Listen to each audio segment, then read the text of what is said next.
Hey guys, Sully Sports Cards here. Making my second video. Figured I would do another small collection video. Showed you guys, my first video was my top cards, essentially in my collection. What I've gotten so far. Mainly vintage, pre-war, and stuff that I've gotten throughout the years. Focusing a lot, especially in the 50s and 60s, on like eye appeal. You guys can watch that video. Check that one out. I got probably about 100 views on that so far, which is great. I'm not complaining. Any view is a good view. But this is my new little backdrop here. I figured I would set it up a little bit better than the first video, so I got that hopefully down pat. Yeah, so I want to do a Yogi Berra collection. I do not have the largest Yogi Berra collection. It's probably maybe, I don't know, maybe 10 cards. I haven't even counted. But really, I'm not purchasing Yogi Berra jersey cards. I'm not purchasing Yogi Berra, modern stuff. I mean, if I saw something cool, I would pick it up. But I like to focus on older autograph cards if I see them and find a deal. And then some of his early stuff, like his really early stuff I've been looking for. I don't have some stuff I want. I'm obviously still looking for, but I figured I'd make this video going over some of these. So I guess I'm going to start off with just a few autographs that I have. And then I'll get into some of the cards. So you've seen some of them in my first video. Some of them you haven't, if you haven't watched that video yet. So I will start off here.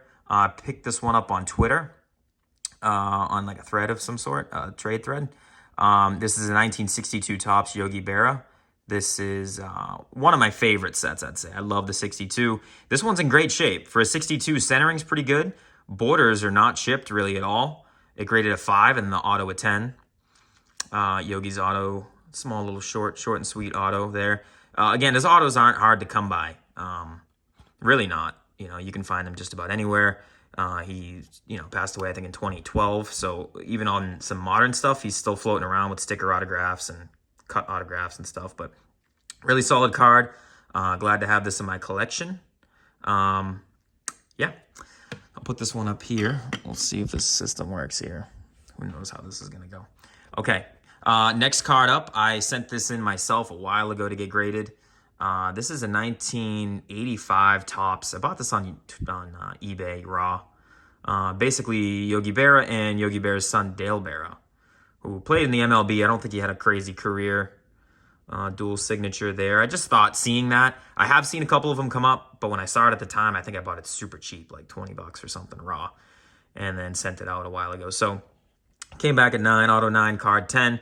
Again, I'm not really like buying 85 Topps cards per se, but this is just something for the PC that I figured I'd purchase, and it worked out well. It's a pretty interesting card there as well. Set that up. All right. So next one is a card I also purchased on eBay. It's a really nice card. I haven't sent this to PSA yet. I probably need to.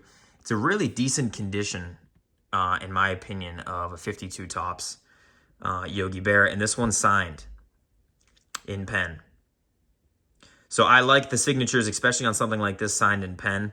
I would look for that specifically, but it's got creasing and stuff. You can vaguely see that. But I figured when I bought this, I think I bought this for like $300 and some odd on eBay. He had it listed for a lot more.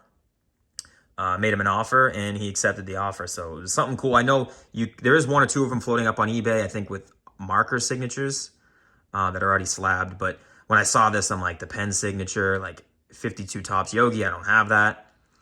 So yeah, I would also like to purchase a 52 Topps, maybe not autographed. Again, centering's not super horrible on this. This was a pretty nice copy. So glad to have that. And then I'm going to start ascending essentially from, his 50s stuff that I have into his early playing days stuff in like the 40s. So I just picked this card up recently on eBay. I've been looking for a really solid 54 Topps. This one popped up, actually, I think last week. I purchased it, came in today. I was waiting to make this video for this card. This 54 is notoriously horrible for centering. This one's really nice. It's a little bit off left to right. The bottom seems to fit really well for what 54s typically look like. And the coloring's great. I like the pea green in the background. Registration's great. I mean, this card, back centering's okay. but the back's sharp. I didn't pay a lot of money for this. This is I'm really happy to get this one, to be honest with you. I didn't pay too much money for it, but I had this on my watch list on eBay for quite a while. Almost bought some other ones that had popped up, but I was waiting for the right one, and I've been waiting for like a year plus to find this exact card. So I did purchase one raw, and I believed it was trimmed, so I didn't even send it out to get graded.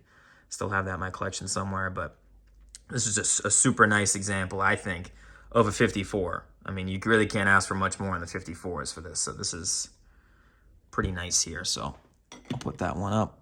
I love the 54 set. This is a one that I was shown, that I showed on my video, my first video. This is a really nice 1950 Bowman. I don't know how that's coming in on the video here. Super nice 50 Bowman. Centering's great. I love the setup of this card. The back's awesome. I love the 50 Bowmans. Color's great. This was a PWCC above average.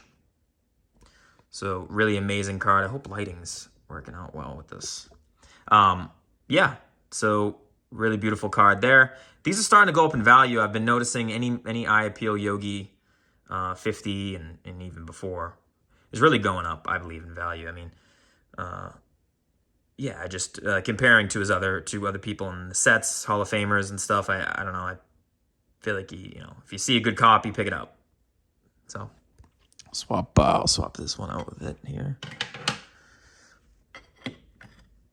Okay. And on to the another. So I only have about 3 cards left. So this is I love this set as well. Can't get enough of these Bowman sets. 1949 Bowman Yogi Berra.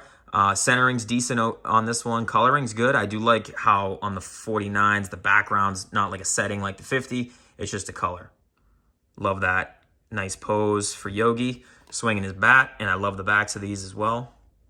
Again, this is another Twitter purchase. I find a lot of good stuff on Twitter. It's a good resource, especially if you do collect someone, particular player. If you just reach out and have somewhat of a following and get to know some people on Twitter, you can find cards for your PC. Fairly affordable. Everybody on there would be a collector, so you could trade, work out a deal or something like that for them. So I'll swap this guy out. Last 2 cards. This is another one I've shown. Really nice 48 Bowman Yogi. Centering is on point with this one. Really nice. I love this card. I don't care what people say about the set. The card itself is awesome. Absolutely love this card. I bought this at a 6. Sent it in for review. Got a 6.5. Probably got the bump from the centering. I was in an older PSA slab. But really solid card. I mean, I love this card. And this card, too, I bought this about a year ago. I've been keeping a close eye on what these go for. These have been going up in value as well. I think because people want, there's a good amount of Hall of Famers in the 48 set, a couple rookies, and this is one of them that I think might be the chase on that set. A little slanted in the back, a little print slant in the back, but really awesome card there. We'll swap the 52. I'll put the 52 over here. And then my last one, I sent this in for a reslab, and it came back. This is my 1947 Tip Top Bread Yogi Berra. This is a super tough card. This card, I believe, is a total population, I believe, of like 11 ever graded or maybe 8 ever graded through PSA. I did not check the SGC report, but I can imagine it's not wildly different. Super tough card to find. I really love this card. Mine's creased up. It's a 1.5. I did see there are a couple out there that are really nice. I think there's a 4.5 I saw in VCP sell. That was just a blazer, but love this card. This is Yogi's true rookie card. Well, at least what people consider his true rookie card, and along with the 47 Bond Bread, which I'd like to find that card too. That's a tough one to find as well. When it pops up, I'd like to scoop it up. But yeah, this is his true rookie, 47. Love the bread in the back, like the picture of the loaf of bread. I think that's stuff like that's really cool to me. This card's beat up. It is beat up, but it's rare. So, and it's just true rookie. So that's why I picked that one up. And that's essentially it. I mean, I collect Yogi because, you can't really complain about the stats he has. 13 World Series rings, 3 as a manager, 10 as a player. He dominated in the 50s. I believe 54, he was an MVP, 51, 55. Dominated. And he wasn't a big guy. He was like 5'7". He's listed at 5'8" here. But just an amazing player. Had the stats for it. I think totally underappreciated in the hobby. That's why I am aggressively looking to find any other nice Yogi stuff that's out there. So, and I believe he holds records, World Series records that are crazy. Like most games played, most caught by a catcher, most at bats in a World Series, most singles, most doubles. I mean, he holds all the World Series records because he's been to 13 of them, 10 of them as a player. So, yeah. So that's my little recap of my Yogi collection. Nothing big, but I will keep adding to it. And yeah, guys, appreciate you watching. And I'm going to make a couple more videos soon about maybe my PSA review experiences. I've been talking about that and some other stuff I have coming my way. So thanks, guys. Appreciate it.